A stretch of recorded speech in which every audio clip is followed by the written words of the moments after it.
Chicago, 2011. A cop is murdered. Police and prosecutors swear they have the trigger man. He swears he didn't do it. How far will each side go to prove they're right? Like it's just one bombshell after another, where you're like, what? The story of a PlayStation, a brain-eating amoeba, and the relentless pursuit of justice. Off Duty, out now. Listen wherever you get your podcasts.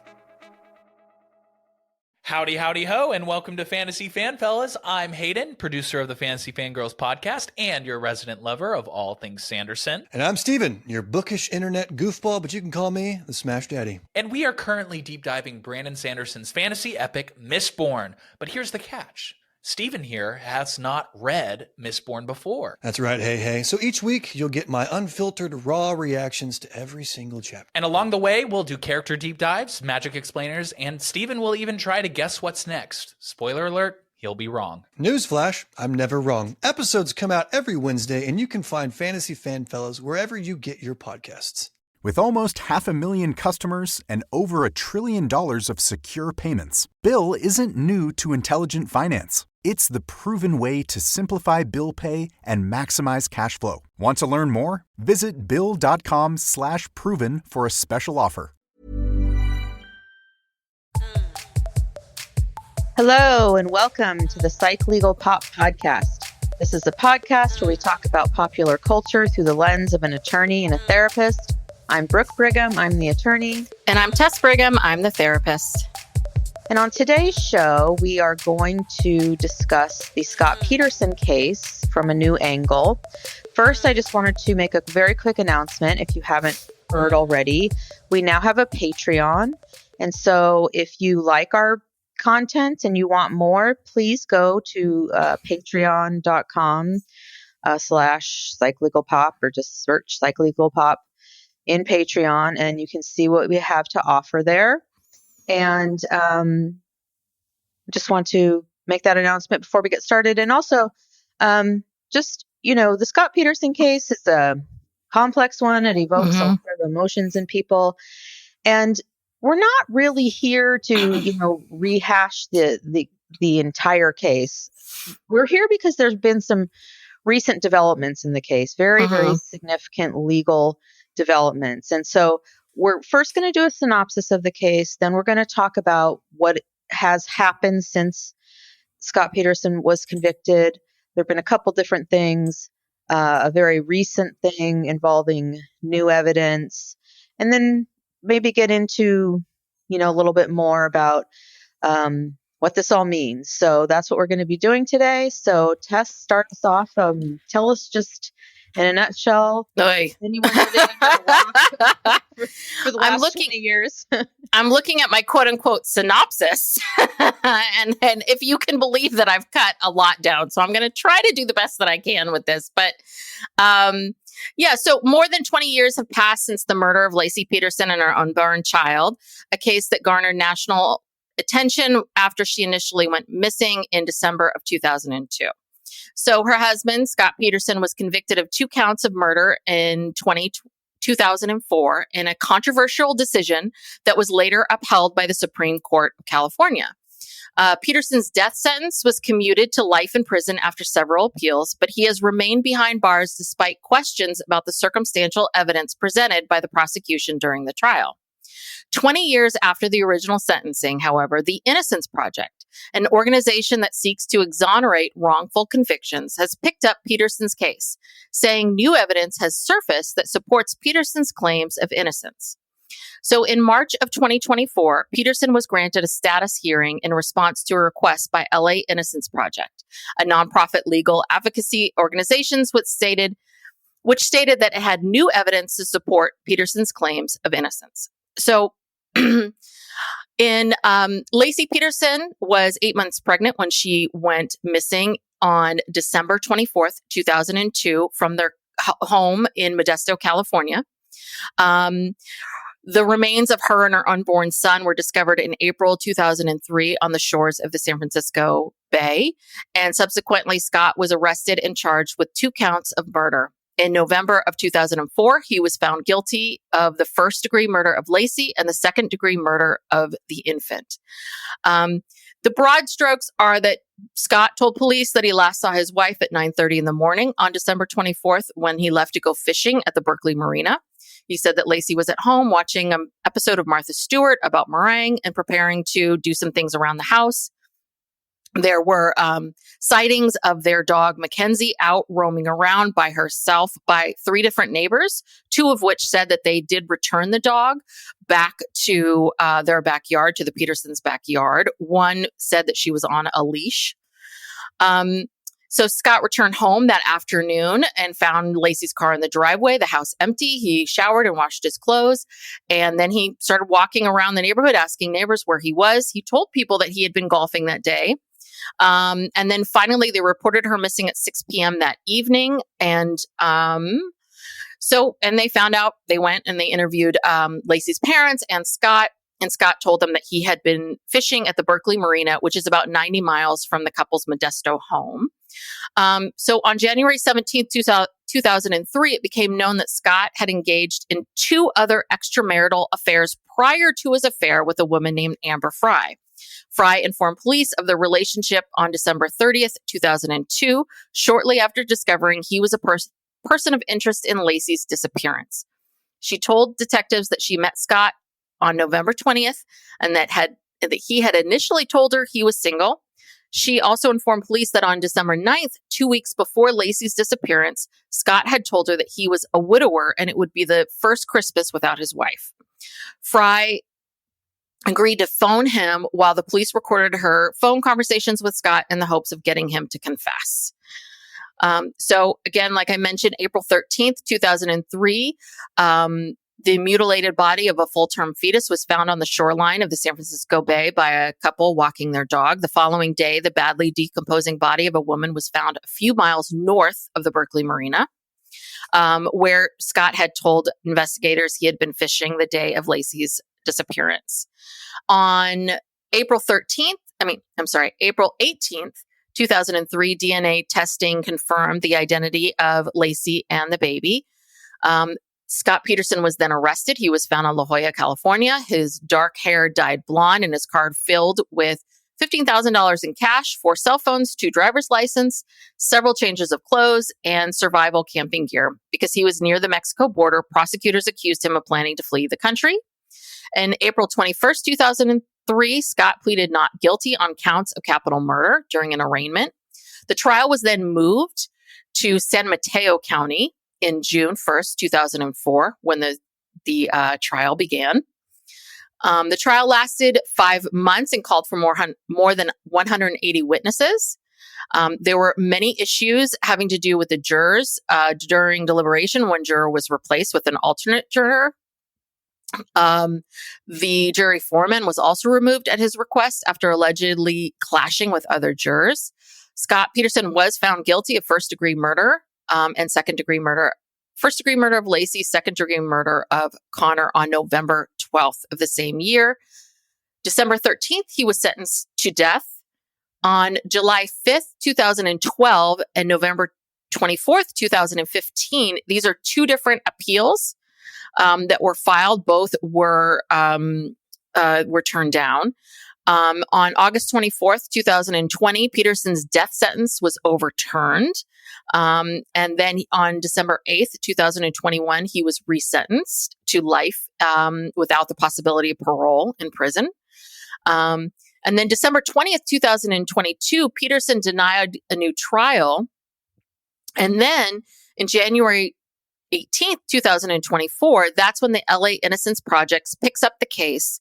And the Innocence Project, basically, they are saying that that there's new evidence that has surfaced proving that Scott's innocence, and argued his constitutional rights were violated during the original proceedings. So as you can see, this is these were just the broad strokes. These are a very complex case where a lot of things happened. And I think that what got us interested was, this is one of those cases where people don't really, there've been various documentaries and such that have come out, but it's one of those cases that people don't debate that much. It's not a debated case.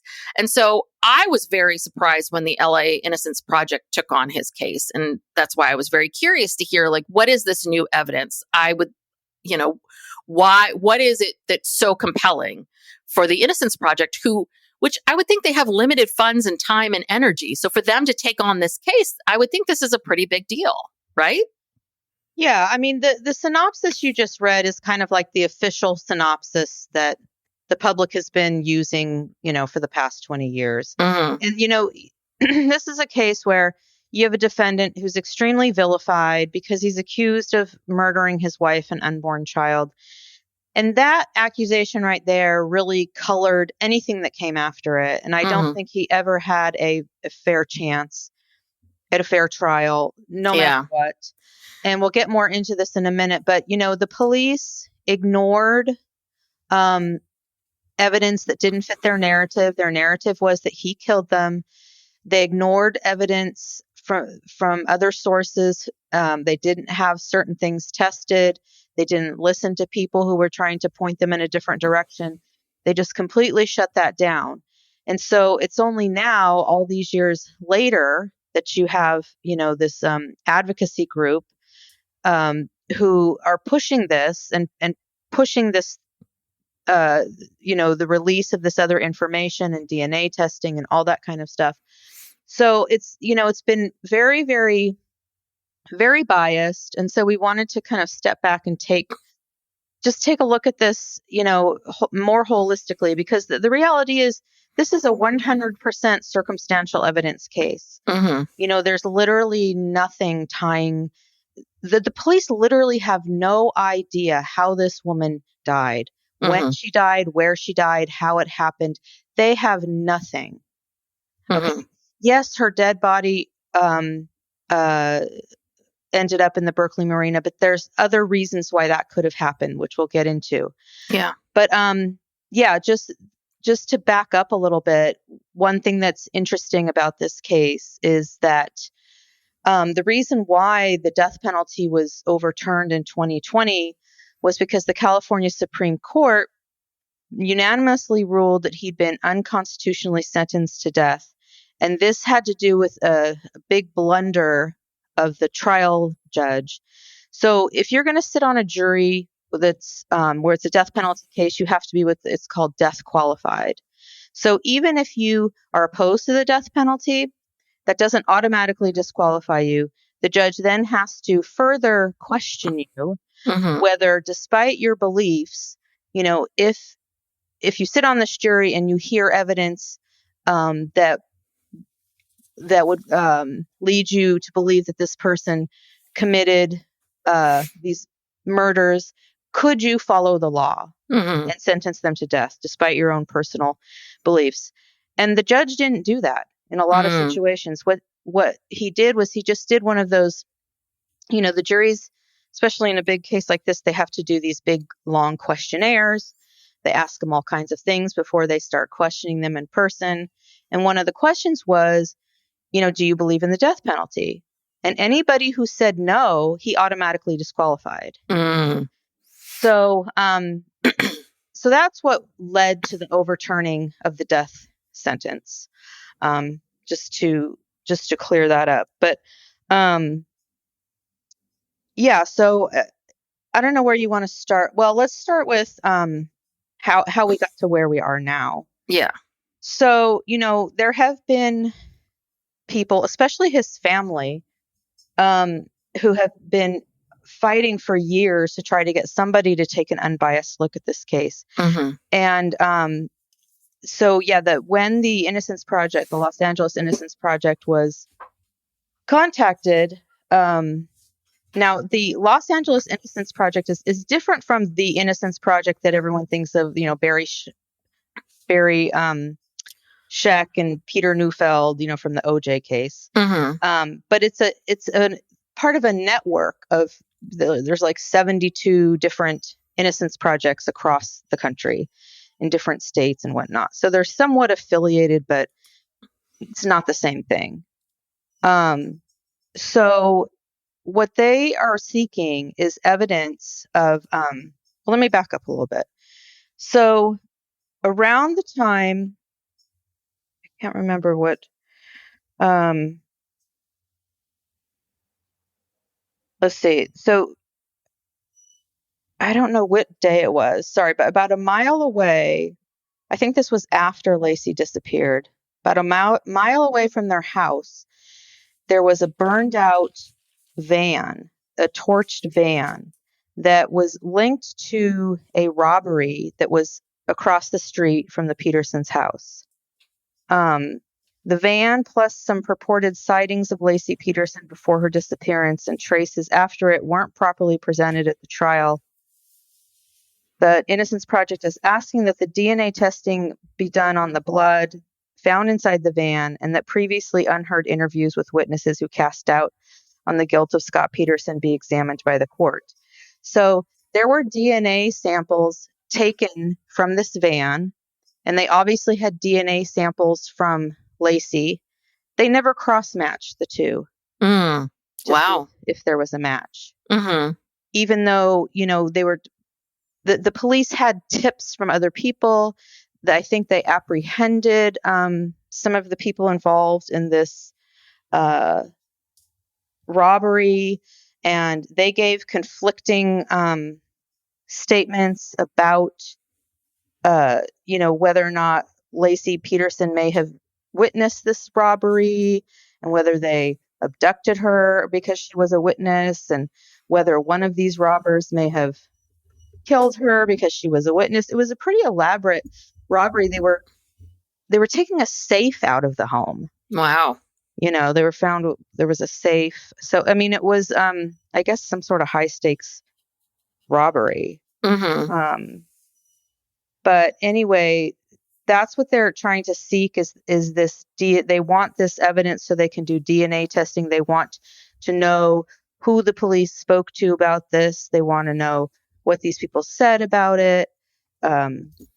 They really believe that, this is their theory, was that she happened upon this robbery across the street. She confronted these people. Mm-hmm. She was bringing attention to what was going on, and they may have kidnapped her just to get her to shut up. The dog obviously was let loose because it was wandering around. She was out walking the dog, and the dog was walking loose on the streets, and a neighbor found the dog and took the dog back to the house, put the dog in the yard. Mm-hmm. And that's the gist of, the evidence that they're seeking. Yeah. Let's see. There's, let's see. Oh, this was another thing, was that this evidence was turned over to the Department of Justice. And the Department of Justice must have done some kind of report on it, but somehow, the defense never got any reports on what the Department of Justice found in this van and the robbery and all the evidence that was connected to the van. And the van was found on Christmas Day. This all happened on Christmas, the Christmas Day. And it was abandoned like a mile away from their house on this dirt road in what's called the Airport District. And so that's the crux of what they're looking at. So this DNA still exists. It exists in the system, right? It hasn't been thrown away or destroyed. Right. Okay. No, it's in the system because they took DNA samples from the van. Okay. Got it. So there was like a mattress in the back of the van that had blood on it. And there was testing of that, but it just kind of went off to some place somewhere. And it's in, in some computer somewhere. So it's very egregious, right, that to hear that the police, you have a missing person and there's a burglary in the same neighborhood and you find a van with blood on a mattress and you don't ask yourself the question of like, maybe this could be the same person, right? Yeah. And this is before they even really, I mean, that's the other thing about Scott Peterson, right? Like this is the next day. Yeah. So they had already, because I had read, when I was doing my synopsis, I had read something where immediately the two detectives were talking about how Scott was, they didn't like his demeanor and they thought he was arrogant. And they thought he was all of these things. And I bet you he is, I'm not, again. But again, it's that projection that we have of this isn't how I would act if my wife went missing. So therefore, if you're acting differently, then that's bad or wrong. Absolutely. Yeah. I mean, and that's the thing is like, these police detectives, they always go back to these old narratives, like, my husband did it. Yeah. And okay, that's a great place to start. Yeah. Because a lot of times they do. Yeah. Statistically, probably you're right. But you still have a duty to, if there's other information out there, you have a duty to investigate that and say, okay, I've investigated this. I'm eliminating this as a possibility. Yes. You have to look at other possibilities and, decide if that's a realistic connection or not.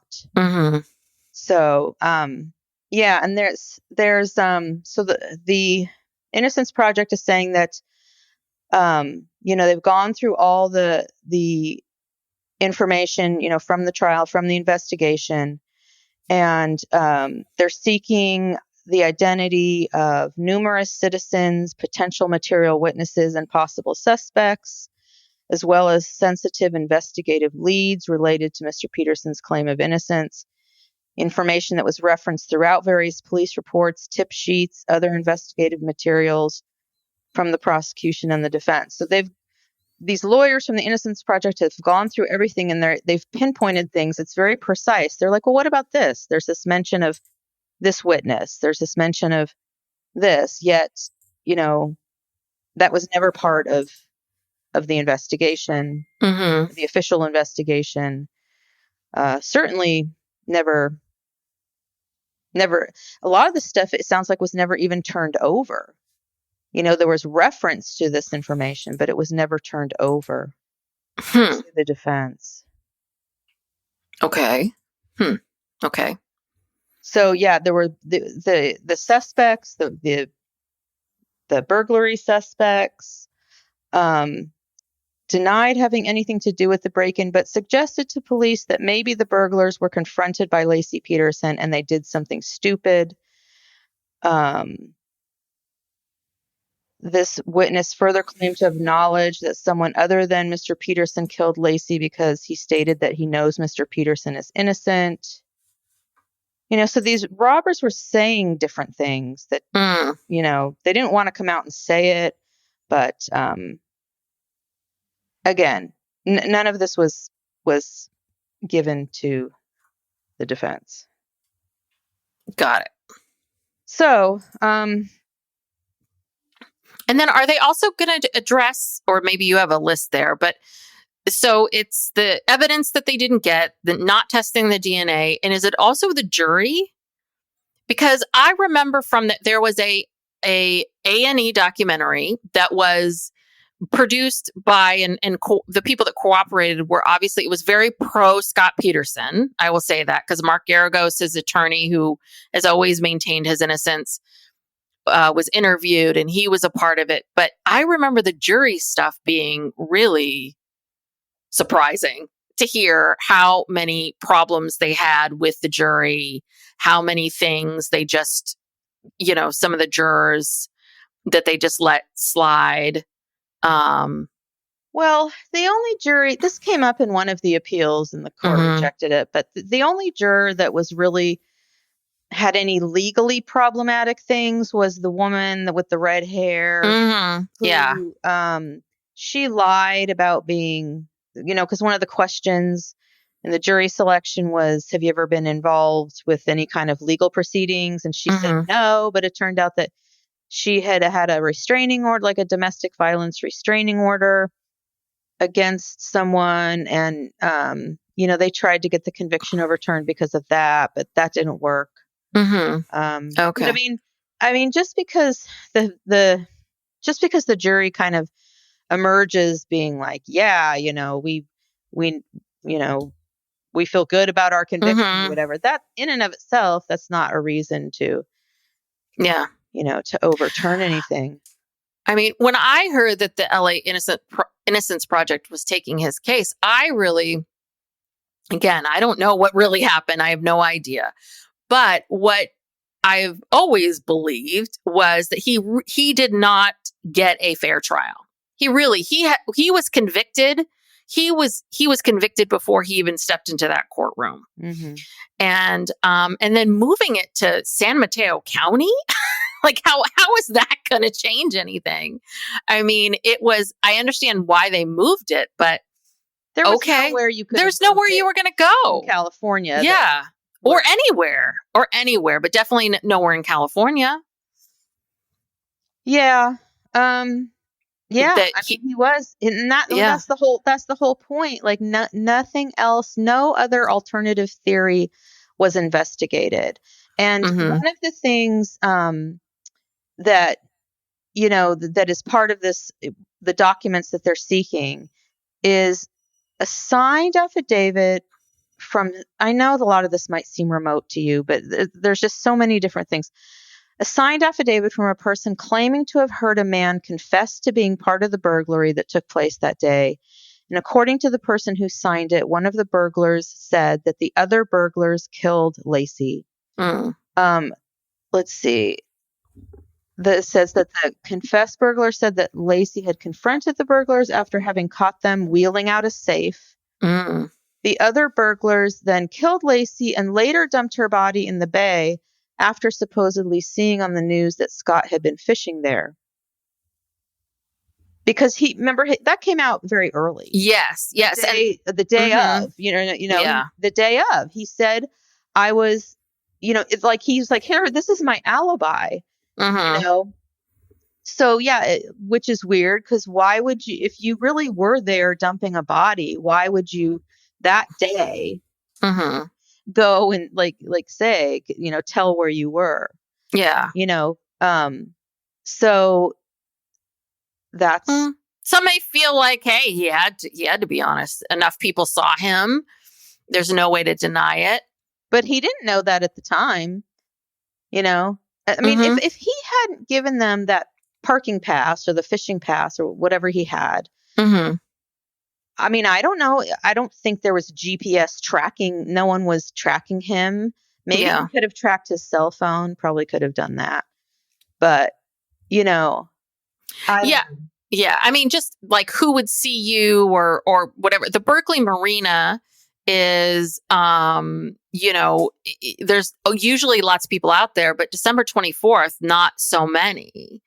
And I could see how you could get down there, without being seen. But, I also read some things that that a lot of people remembered him talking about playing golf.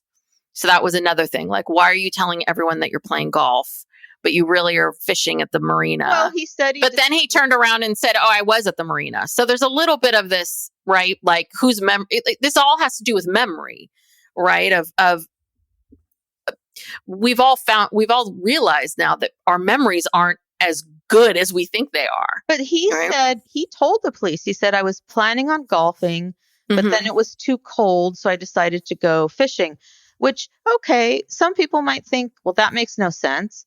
But to him, it made sense, I guess, if that really was the thought process. And, there's also, I'm not sure if this ever came up in any appeals, but the video that Mark Garagos made. Yes. Tried to recreate, like, using the same exact fishing boat with like 150-pound dummy with anchors, cement anchors tied to it, and tried to show, that it was pretty much impossible to dump a body in the bay without the thing capsizing.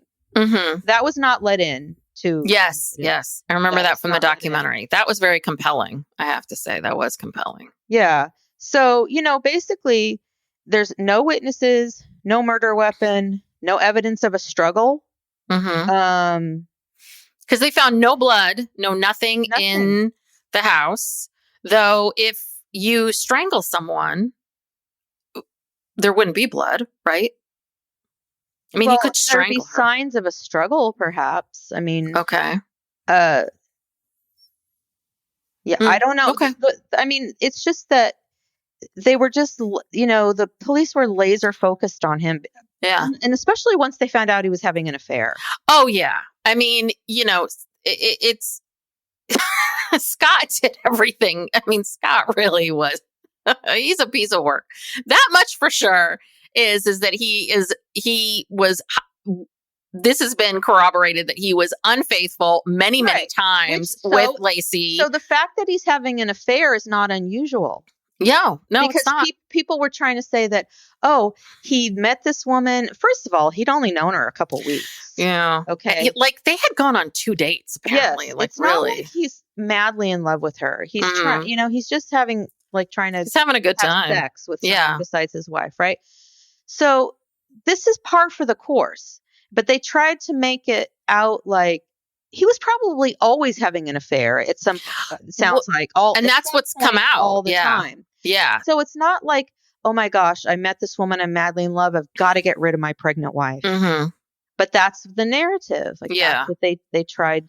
I mean, there was just no way that this guy could defend himself against, the bias of the police and the court of public opinion and all these jurors who came in. And I'm sorry, that was such a sensationalized case. Everyone knew about it. You'd have to go to Mars to find someone who's never heard of it, who's going to look at it with like no biases at all. Oh no, and everyone had convicted him. Everyone had convicted him. I mean, they had. I mean, I remember when the verdict came out, being at the dog park, and this woman walking in, going, "They got the bastard," and everyone knew what that meant. And no, you're absolutely right. So, I mean, for sure, the guy is a cheater and an arrogant piece of shit, and he did not get a fair trial. Everything else is a big giant question mark. Right? I mean, yeah, I don't know how much of a question mark it is. I mean, look, if they get this DNA and the DNA in this van is connected to Laci. Yeah. So do you think that's enough for him to be released? Or enough to get a new trial? He wouldn't be released. He would get a new trial, right? That's what would happen next. I'm not really sure procedurally at that point. Okay. Because a new trial, I mean, usually with if you have newly discovered evidence that shows you are factually, actually innocent, I think they just release you. Okay. Appellate law is not my forte, but yeah, why, if something actually exonerates you, like DNA evidence, why would you have to go back and face a trial? I don't know. I'm asking you. I don't know. I don't think so. Yeah. That doesn't make sense to me. Yeah. But yeah, it's just, and when you look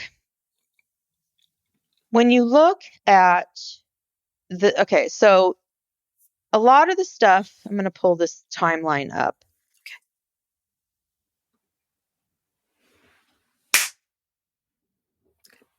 Okay. So, the prosecution made a lot about this, timeline of events, to use it against him.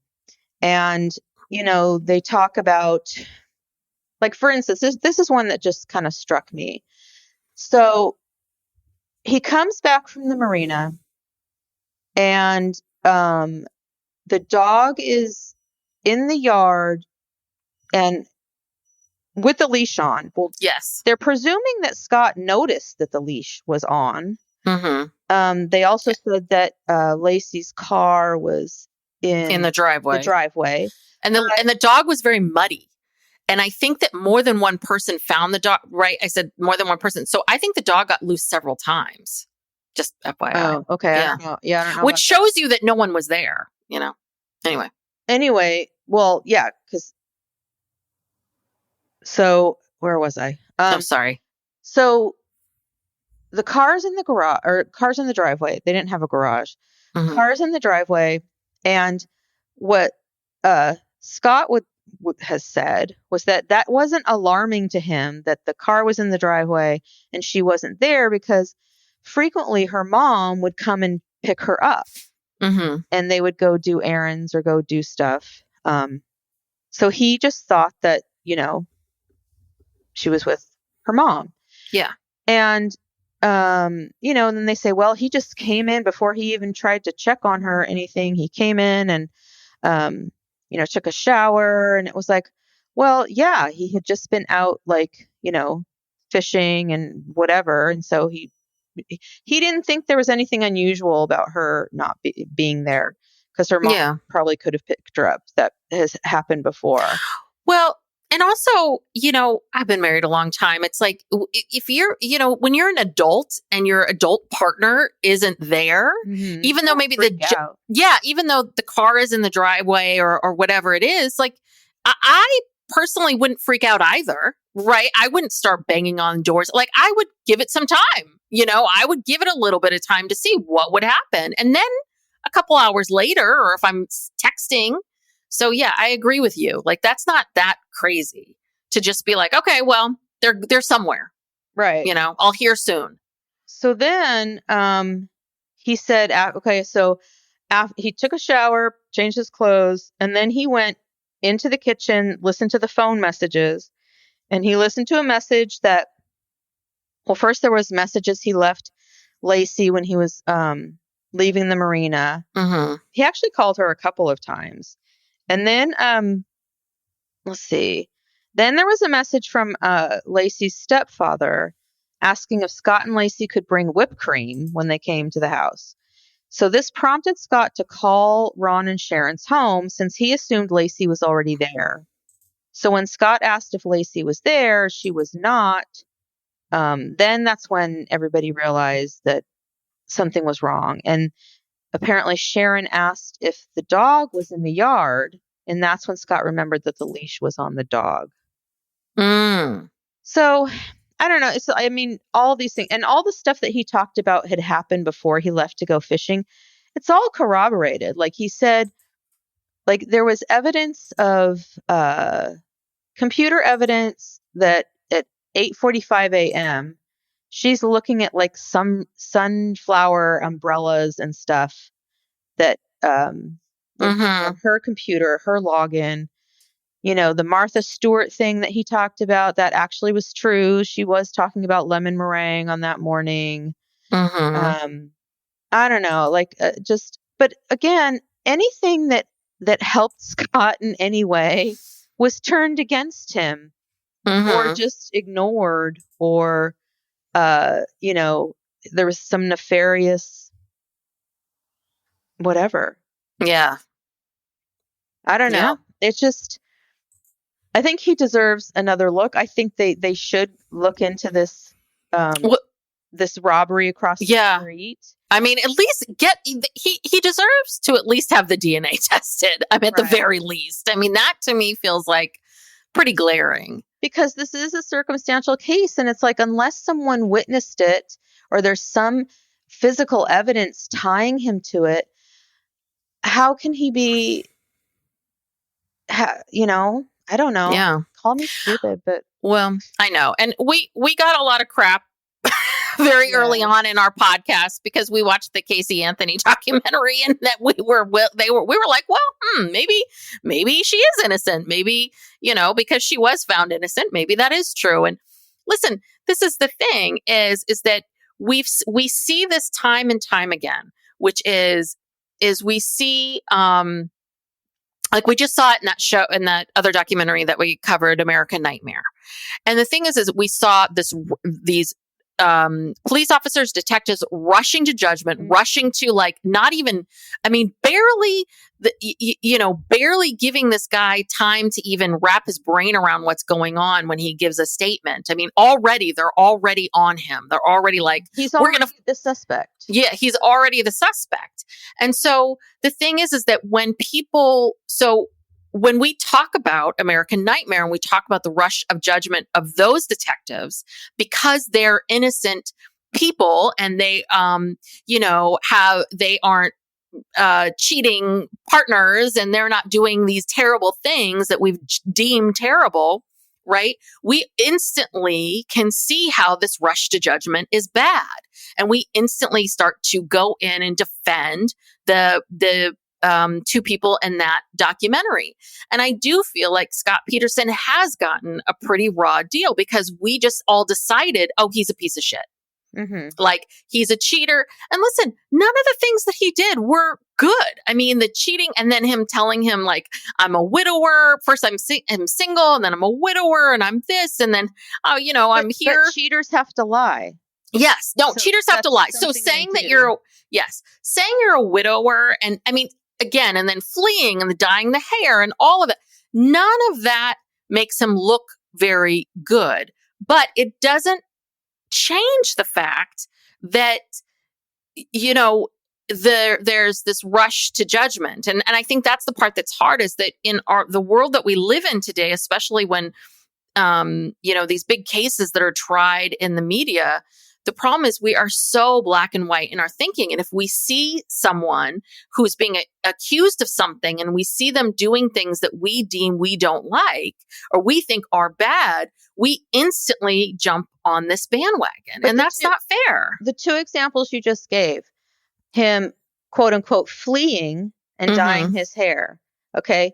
His explanation for that, he dyed his hair because he was trying to, like, conceal his identity. Yeah. He couldn't go anywhere without people yelling, murderer at him. He was in San Diego, where his parents live. Okay. San Diego is near the border, but millions of people live in San Diego and are not crossing the Mexican border. His parents lived there. Yeah. He's down there visiting his parents. He had his brother's ID, he claimed, to get into this country club because they were going to play golf, and he didn't want to pay the fee. That's the thing, for every single thing. What about what was his reason for the $15,000 in cash? Well, it wasn't $15,000. It was less than that. And his mom testified about this. She said that she gave it to him. It had something to do with the sale of a car. She sold some car that they'd bought together, and she just had this cash, and she gave it to him. And she testified about this, I mean, again, it's like everything is, when you've already decided that someone is guilty, everything is you just use that to corroborate it. And you have to look at these things more critically. Now, also, I think it's very interesting about if these burglars really did, see on the news, that he was at the bay and they dumped the body in the bay, that seems totally plausible to me. And also, a couple of her pregnant women, bodies, baby body, had washed up around that same time. And I'll tell you, look, we live here on the bay. Yeah. There are so many bodies dumped in that bay. And there are a lot of bodies in the bay. Live in Modesto or Sacramento, if you want to dump a body with the least amount of possibility of it ever being found, you dump it in the San Francisco Bay. It has very, very strong and violent currents. It's a miracle that those bodies washed up, really. I mean, yeah. Which then makes it kind of interesting of like, oh, I wonder if the people that dumped them, right? If they, I don't know, maybe they knew a little bit something about the currents, and maybe they knew they would be washed up. Who knows? But the other thing too is, the currents here, they're so violent. So it's really hard to know where someone dumped, we're surrounded by this bay, hence called the Bay Area.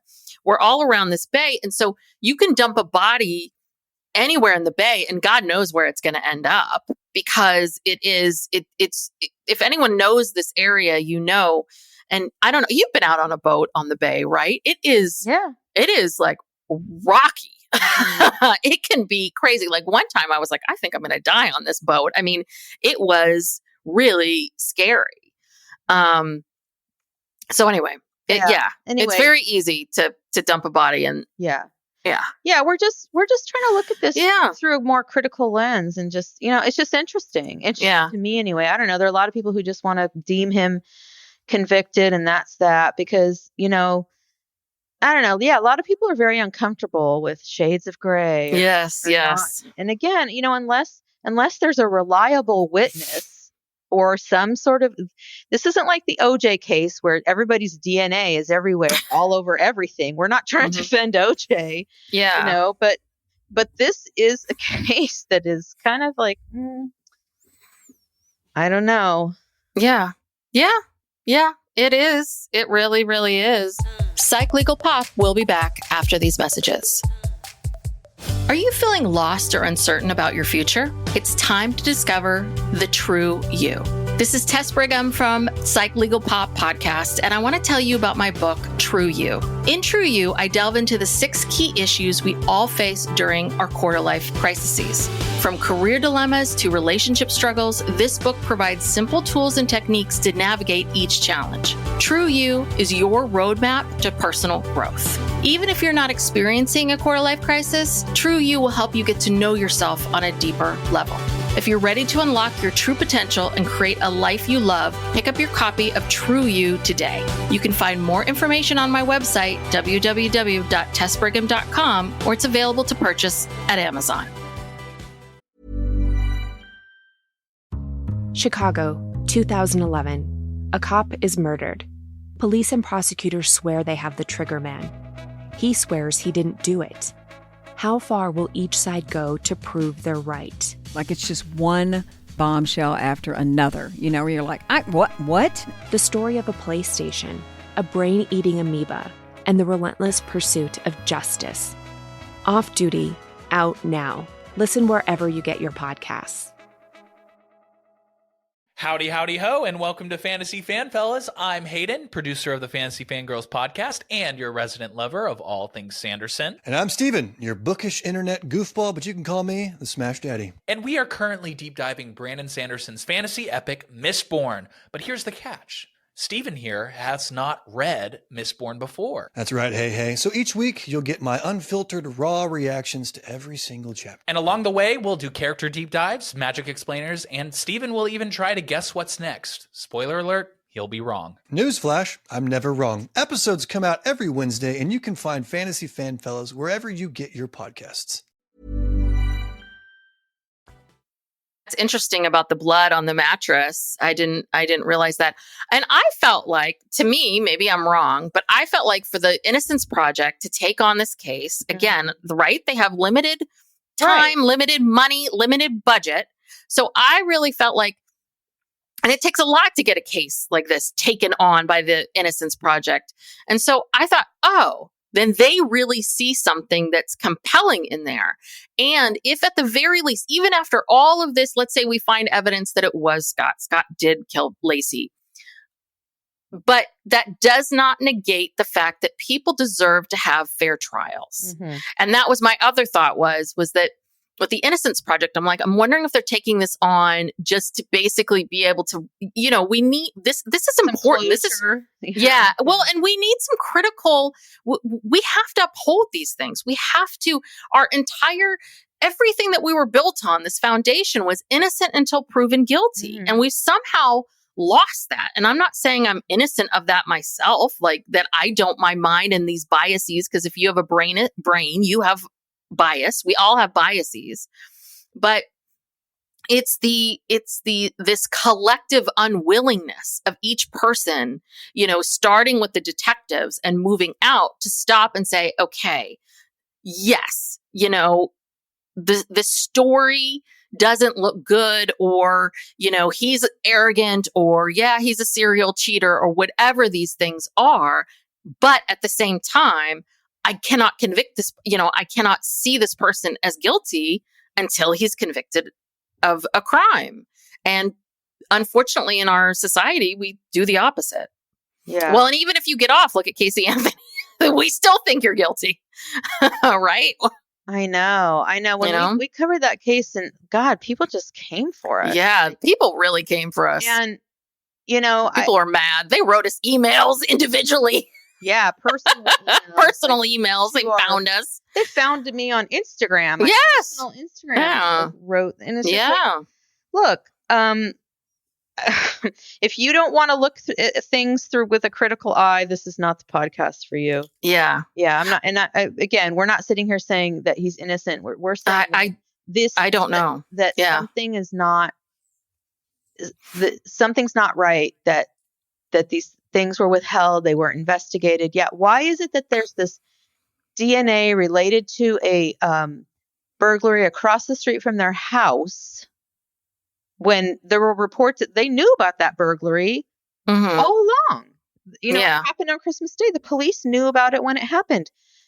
And they didn't seem to care if there was a connection or not. And so they just like pretended to maybe do something, but didn't.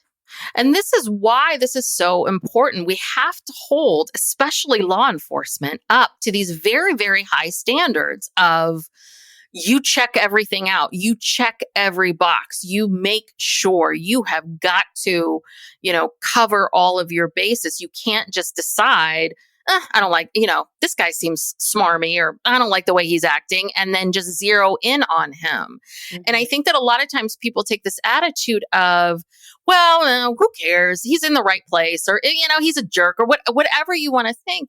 But the thing is that it's important for us to hold ourselves, all of us, to these standards and to these beliefs, because this is how we, you know, this is how our society needs to run. And you want to do this, and you want to take these critical eyes, because you don't know what's going to happen in your life.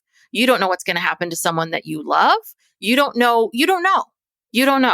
And so I would think that you would want to be treated with, you would want the police to investigate everything if this was your brother or husband or whomever this was in your life, right? I mean, you would want the police to do that. And I think that's the part that's really important for people to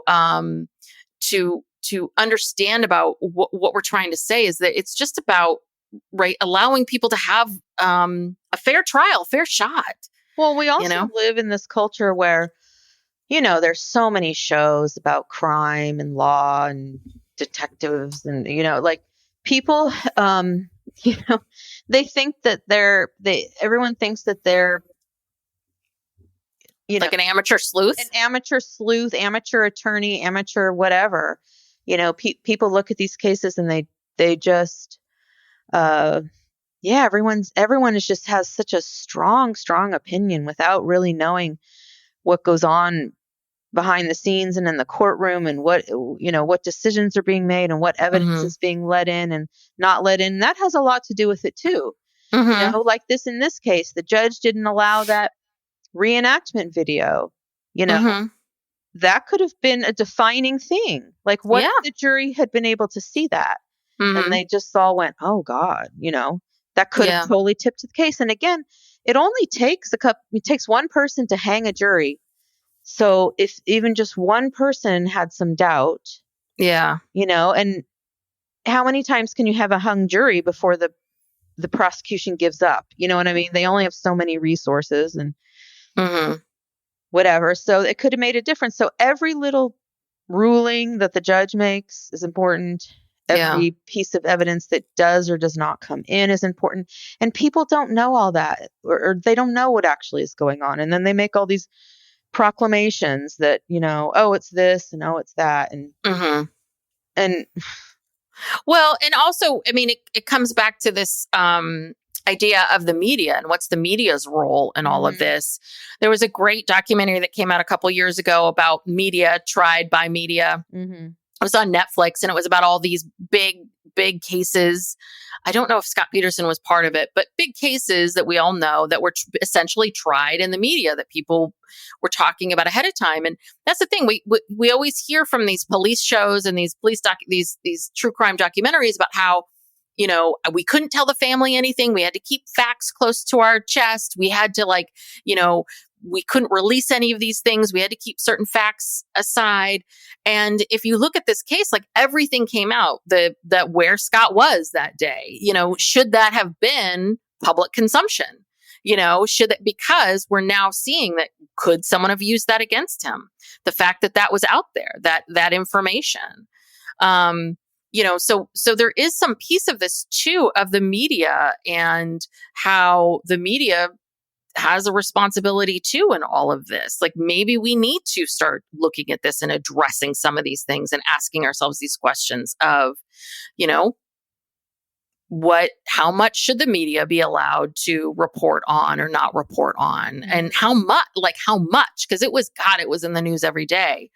right? Because of this 24-hour news cycle, they just, like certain cases, you just on and on and on and on and on. And there's Nancy Grace with her very strong opinions about everything, you know. And again, you've got the Nancy Graces of the world. And here's my question. They're making money off of this. Yeah. And who is Nancy Grace? Like, is she a former attorney? She's a former prosecutor. So yeah, you wonder about some of these people. It's like, okay, so you're a former prosecutor, like for how long? But and I think she went to law school because her fiance was murdered. Mm. Okay, so she went to law school to become a prosecutor, and she had a close person to her murder. So her bias was always there. Yes. Yes. Yeah. And when you see these people who are reporting, it's like, well, who are they? What is their background? How much experience do they have? They're also entertainers. You have to get on the TV, and you have to have something to say, and you have to be interesting. And so trust me, when you start talking about like the finer points of the law and evidence and stuff, people's eyes glaze over. Mm-hmm. Even like just, I could tell when I'm talking about some of this stuff, people are probably going, oh, this is so boring. But it's like, I try not to be too and give you too much detail, but you have to have some detail to understand, okay, what's the issue here?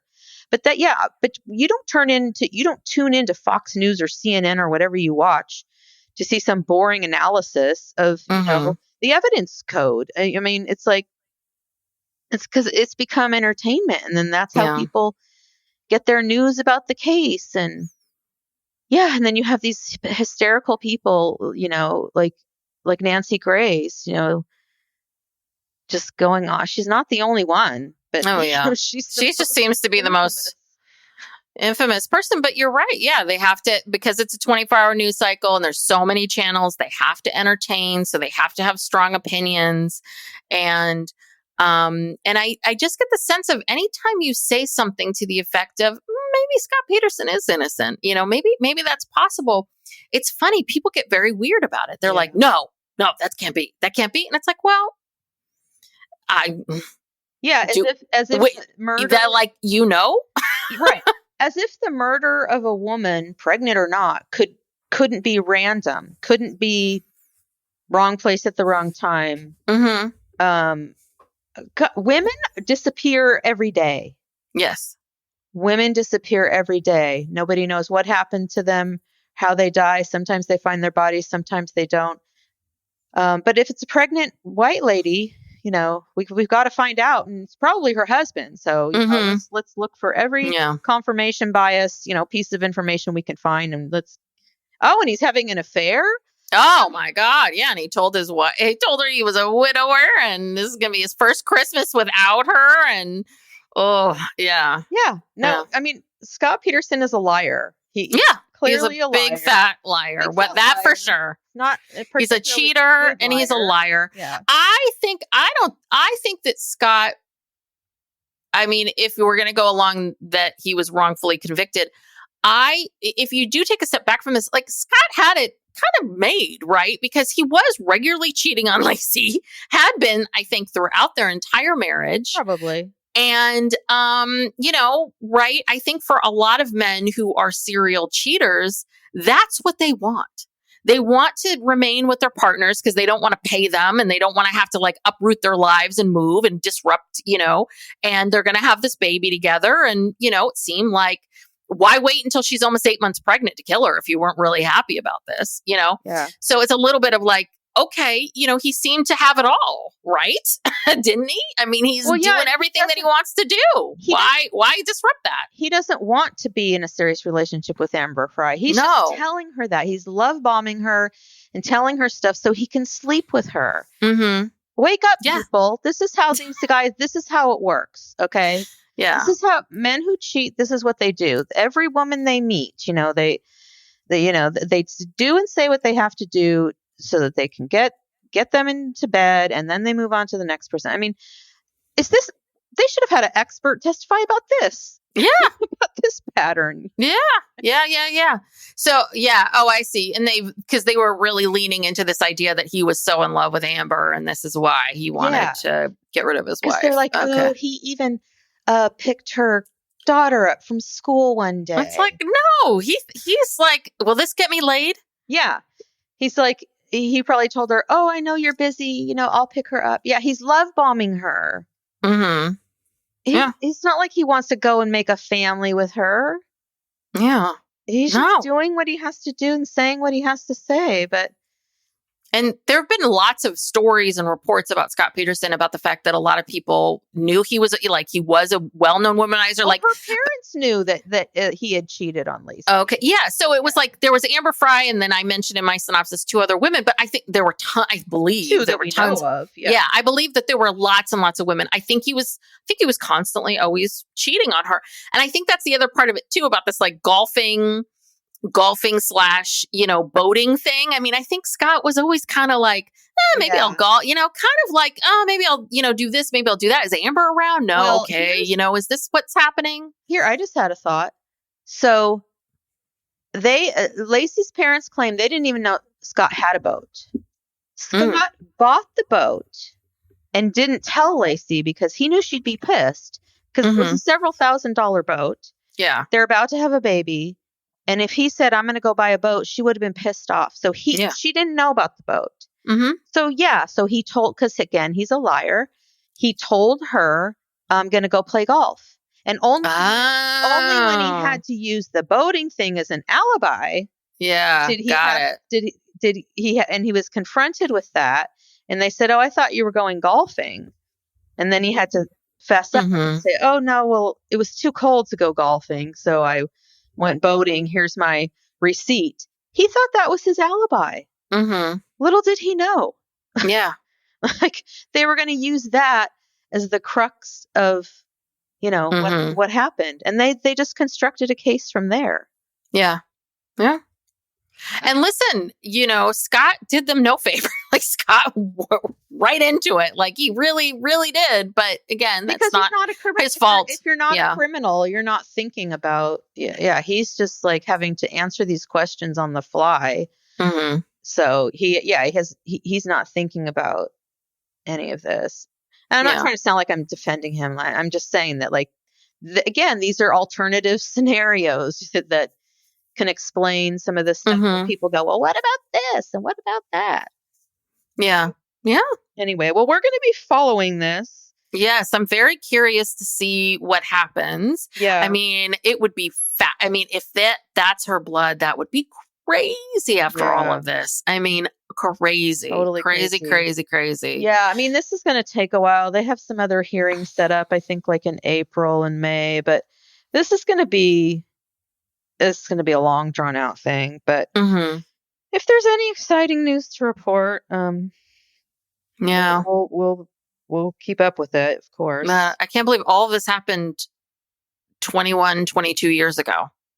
I mean, it's crazy to think about how long this has been and what's been going on this whole time and all of it. Yeah. Well, that's what I saw some clips of the hearing in March.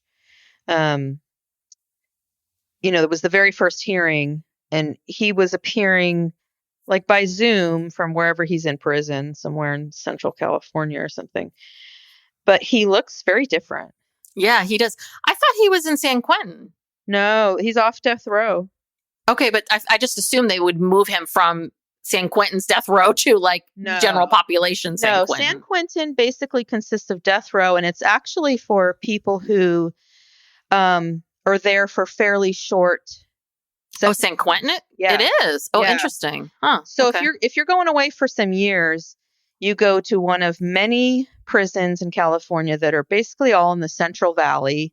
Yes. In the hot, dry, Central Valley. And good times. You go out there to rot, So that's where he is now. But yeah, I mean, so he must be 50. Yeah, he was born. You share a birthday with him. Oh yeah, we have the not the same year. But not the same year. He's a year older than I am, so he'll be 52 this year. Yeah. I mean, So he's 51 right now. Yeah. So he doesn't have that like boyish. Oh no, look he's not that anymore. the boyish look, the collagen has left his face. I mean, I can't imagine, right? Those death row prison, I mean, they're in that cell for 23 and a half hours. Yeah. A day. So, I mean, that will really do something to you. Yeah. That was the whole issue with the West Memphis 3. Who was Damian Nichols? Damian Nichols. That's one of the things why they took the Alfred plea is that because they didn't want to, because they, continue to maintain their innocence. Mm-hmm. And they didn't want to say that because they didn't want to say we're guilty at all. But basically, Damien was dying, from just lack of sunlight and movement. Yeah, all of those things. Yeah. He was dying. And so they just felt like, we have to, we have to. What are we going to do? We can't let him die. So, prison is, especially if you're on, were they on death row? Damien was. Yeah. He was convicted. The other two weren't. But I mean, the other two were serving life sentences.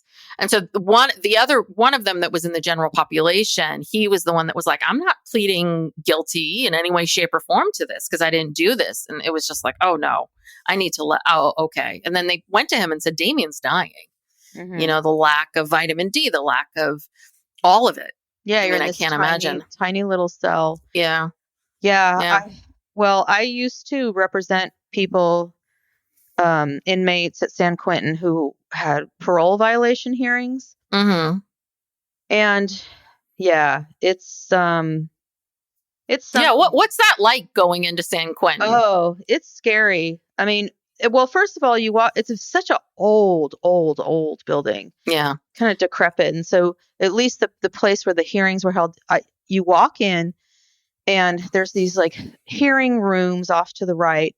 And then you go down the hallway and the men who are there waiting for their hearings, they have them in cages. Oh, God. They're literally like a cage with a bench. You couldn't even stand up in it.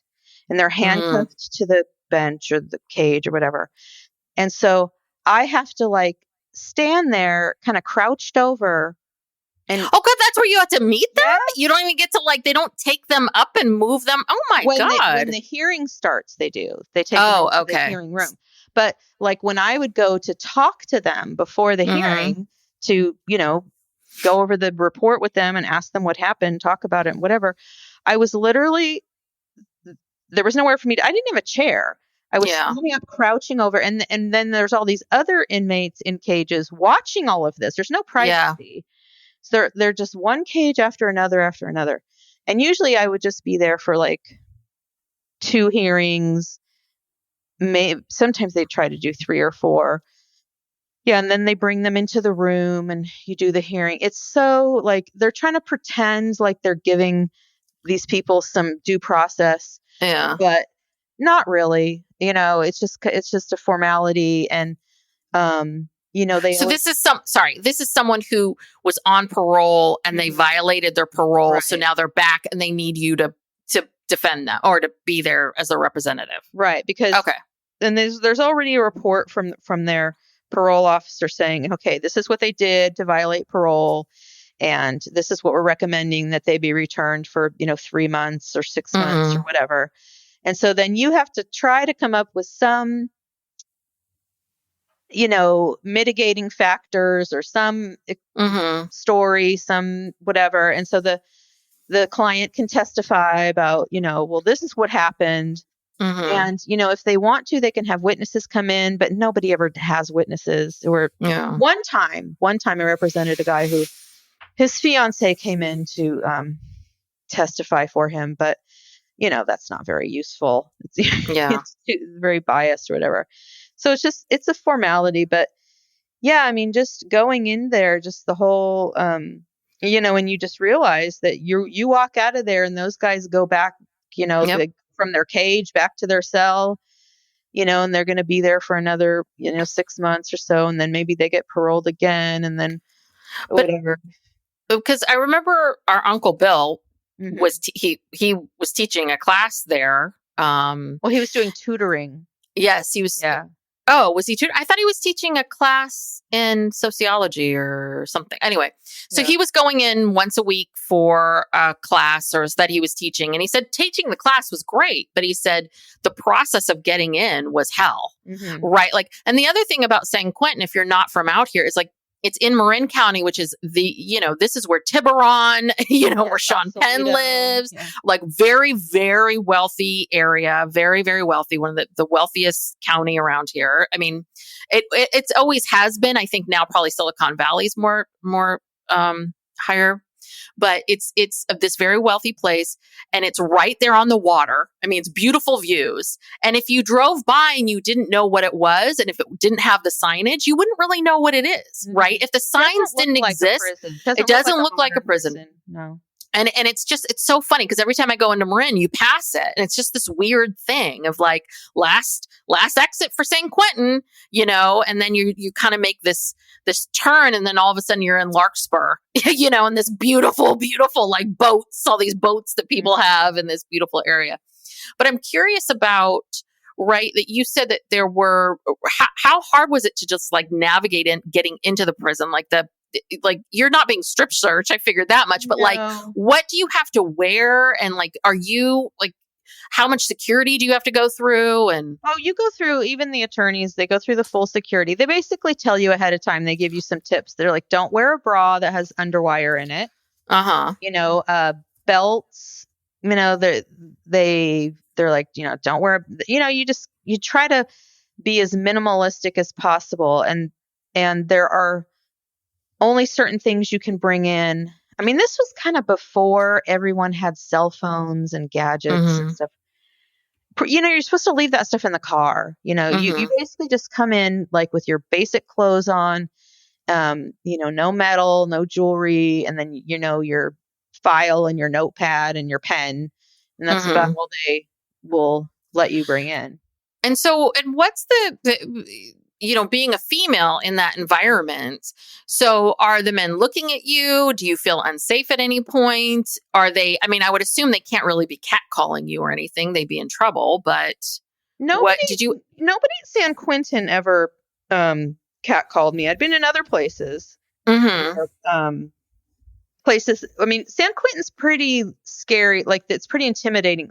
I mean, first of all, these guys are in cages, so I'm not like afraid they're going to attack me or anything. No, but I'm just wondering if you're trying to bend over and talk to this person, if there's some guy like, hey, check her out, Yeah, I mean, it's very uncomfortable.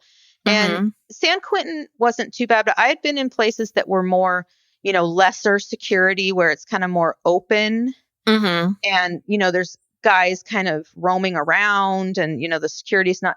And they'll like come over and try to talk to you. And, they always want to talk to you about their case. And you'd be sitting there waiting for your client to be brought in. And oh my gosh, I remember the very first time I went into a jail. So when I was in law school, I did an internship at the public defender's office, and the jail, the San Francisco city jail, is like right across the street. And so the public defender I worked for would ask me to go over there and just kind of talk to some of these guys, because they're always calling, being like, I want to talk to you, I need to talk to you, and she didn't have time. So she's like, will you go over there and talk to so-and-so and talk to so-and-so? And that I was like propositioned all the time. Like, I'd be sitting there waiting for my client, and there'd be some inmate out in the hallway, mopping the floor because he's got special privileges or whatever, he's on good behavior, and told me he was getting out next week and wanted to know if I wanted to go out on a date. Well, because I worked for Brooke when I was in law school. When I was getting my master's, my counseling psychology master's, whatever it was called, I can't think of it right now, to become a therapist, I worked for Brooke part-time. And I remember, because I had to, I would go through your files, and I would read, sometimes I would see these letters. I remember there were a few letters. It was the funniest thing. There were some that were like, dear attorney, dear Attorney Brigham, and hi. And there was a guy in there, different guy, I'm sure, different guy that was like, hey, I'm getting like one of these things, like, I'm getting out in a few weeks, wondering if you're free. Like, oh my God. Yeah. But would you wear like minimal? Because I would be very conscious of like wearing, again, me at 50, it's very different. I think no one looks at 50-year-old women anymore. So, I mean, I think it'd be different if I was much younger, but like, would you wear minimal? But you were younger then. So it's like, would you wear, 28, 30. Would you wear minimal makeup? Or try to like put your hair back? Would you try to look kind of ugly and kind of like homely so you're like no one can? No, I would do my hair and makeup. However, I don't wear a lot of makeup, and my hair's. I would just do my normal hair, but yeah, I would not wear anything that was at all low cut. I usually wear pants, not a skirt. Yeah, I would definitely wear pants. Yeah, no, and in general, the way I dressed. Your lawyers' outfits are not very sexy. It's not like Suits or, shows where people are like in the tight pencil skirts and plunging low, crisp white shirts. That's just not how lawyers dress in real life. So, you want to be comfortable and you don't want to draw any attention to yourself. And so that's how I would pretty normally dress. So I wouldn't really change what I was doing. But I do remember you had when you first started, when you were, because the first part of your career was in criminal law. I remember you talking about your prison bra. Like you had a one bra.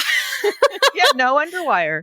No, because you need, right? And back then, because again, this was 25 years ago, right? So what people don't recognize is that, right, there was either like wired bras or nothing bra. Or a sports bra. There really wasn't a lot of options out there. And the idea of like, I have to wear an underwire bra, like I need support. So the idea of like not wearing a bra in a prison seems like a recipe for disaster. I'd wear like, some kind of sports bra or something. And I mean, I'm sure I was being more modest than if I was going somewhere else. But it's tricky. I mean, And so what do you say when he says, I'm getting out in a week or so? Are you just like, I just kind of ignore it, just kind of like, oh, okay, that's nice. I mean, I'm not going to engage it, I'm not going to like give it some excuse why I can't. No, I'm busy. I'm washing my hair that night. Just try not to engage. Try not to engage. But it is weird being a woman in that space. And most of the women who were like, very successful criminal defense attorneys were very masculine. And a lot of them were lesbians, who were very masculine presenting. They were the most successful criminal defense lawyers, better than the men, Yeah. And you kind of, and that's just kind of how you have to be. And I don't, and so that's not really me. And, I enjoyed doing it while I did it. And because I really did, I was a true believer. I really did believe in helping people and whatnot. But I was just like, I can't do this long term. Yeah. I think it's some of those careers, right? Like either you do it for a period of time and then you got to get out, or there are some people that are, lifers that really can handle it. But I think it just takes a certain personality, and you have to have certain situations in your life, where it just makes it easy for you to keep going. And it is funny how people are about this kind of stuff. It's like everyone deserves representation, or they do, of course they deserve, no matter what you believe or not. It's like, of course someone deserves someone to be competent to go in there and defend them. And I think that's the part that is just crappy about the whole situation. Is I wish there were a lot more people out there and a lot more lawyers out there, that could defend these people, because this is a big issue. This is a systemic issue. Is that the majority of the people don't, they don't have any money, and so they're not getting a great defense. Yeah, and then we got this rush to judgment and all these other kinds of things. Yeah, so. Although I have to say that public defenders always get a bad rap. They're some of the best lawyers out there because they're doing this day in and day out. They are in an office with very experienced people. So they get trained by very experienced people. And, this idea that somehow that's a, inferior lawyer, not at all. Not at all. So where does that narrative come from? Is that from just like movies and TV reinforcing that? Yeah. Because that is a narrative in a lot of shows. Yeah. Right? That's a narrative. Yeah. Like the public defender is just this bumbling idiot. And so then you have to hire this high priced. Or someone's like, I'm innocent of my crime and I got convicted because I had a crappy public defender. That's always like a story. And anytime you see that, you blame it on the public defender. Yeah. Yeah. Yeah. I would think as an attorney, probably, right, the two best places to be would be the prosecutor's office and the public defender. That's where you would learn so much. Mm-hmm. Seems like it's boot camp, right? Yeah, it is. For trial experience. It is boot camp. Totally. And, you could take, even though it's criminal, you could take that experience and you could, turn it into a civil practice. It's just, that being able to go into court, be comfortable and deal with trials and all you have to do and the rules of evidence and all that kind of stuff. It's great training ground. They're very good lawyers. So that is just a bunch of BS about how somehow that's inferior defense. Although, because usually when they talk about, people were able to hire private attorney and that was better, like the dream team or whatever. The difference is the number of people. You know what I mean? So like the public defender, the state or the federal government has unlimited resources, right? The public defender's office does not. So you could have a really good public defender, and maybe they might have an assistant, if it's like a murder trial or something. But, OJ was able to hire like 10 lawyers to defend him on different issues. One was, the DNA lawyer, and then you had the appellate lawyer, and then you had like the trial lawyer, and then you had this, you know what I mean? So that's the difference is that, you can hire a whole bunch of lawyers. So how is it that the prosecutor's office have unlimited funds, but if the flip side is the public defender's office, shouldn't they in turn have unlimited funds too? Well, it's not so much in theory. It's not so much unlimited funds. It's that so the prosecutors have the law enforcement. They're working alongside law enforcement. So you have the resources of the whatever jurisdiction of law enforcement you're working with and all of their detectives and all of their personnel. And I don't know how the budgets of these offices work, but I'm pretty sure that the budgets in the DA's office are better or the prosecutor's office are better. And they can hire maybe, better experts, especially if it's a federal case. You have the FBI, you have the backing of those agencies. Yeah. So that's where it's uneven, not like the quality of the lawyering. That's interesting. Yeah. So it sounds like so then it sounds like there has to be something where the public defender's office needs more of a budget for investigation. Yeah. And they too need a team of people that can help them investigate the other side. And they do, but it's just always been my perception that, and I think, it's just a perception in the legal field. It's just, that it's unbalanced. Yeah. But like I said, I don't know. I don't know what the all right. are. Well, anyway, fighting the good fight out there. Yeah. All right. Well, we should wrap it up. Let's wrap it up. Yeah. Okay. So again, we mentioned at the top of the show, we have a Patreon now. Go check that out if you're interested in more content. We are going to do true crime once a month. We're going to do a true crime episode. Yeah. So if you enjoy this, you would enjoy that, talking about. Well, and we also on our Patreon, we are answering questions. Our Patreon members, they get to ask us questions about law issues. So if you are fascinated by this stuff or you have questions or you have an issue that you need to talk about, whether it's mental health or legal, we're here. We'll answer them to the best of our ability. Yeah. So send us a message on Patreon if you have a question, because we're going to be We need to start gathering those together we soon. need questions, so we're soliciting questions. And then every week you get a bonus episode where we just talk about whatever we feel like. And also you can support our podcast by subscribing and leaving us a 5-star rating. That would help us a lot. And I think we're on social media. Psych Legal Pop on Instagram and TikTok. So I think that's it. Thanks if you're still here. Thanks. If you made it through the legal procedure talk to our legal talk, my stroll down memory lane of. But I find this stuff fascinating. I mean, because I don't think that many people walk into a major prison. Yeah. You know, I mean, how many people have the opportunity, to really view it and see it? And anyway, I find it fascinating. Anyway. All right. See you next time. Bye.